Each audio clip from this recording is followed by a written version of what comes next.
Men birinchi markaziy tuman kengashi deputatiman. O'zimga biriktirilgan Alisher Navoiy mahalla fuqarolar yig'iniga qarashli 67 maktabni kuz-qish mavsumiga tayyorgarlik holatini avvaldan kelib ko'rdim.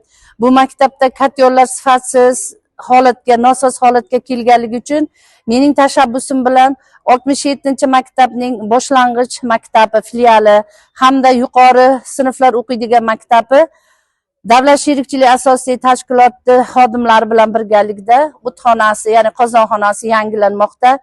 Bu boshlang'ich maktabki yangilanib, ishga tushib, tekshiruvlardan o'tib, hozir mana biz har bitta sinflarni, zallarni ko'rib chiqdik. Issiq, bolalar yechinib, issiq xonalarda o'qishmoqda. Endi narigi maktab mana bugundan tayyorgarlik holatlari boshlanibdi. Hozir kran kelib, eski katyolni olib, yangisini o'rnatadi. Xudo xolasa ishlar shay holatga keltirilmoqda. Men Alisher Navoiy mahalla fuqarolar yig'ini Ro'zmatova Dilafruz. Alisher Navoiy mahalla fuqarolar yig'ini hududida 67-maktab joylashgan. 67-maktabda kuz-qish mavsumiga 67-maktabda isitish katyollari ishga tushirildi.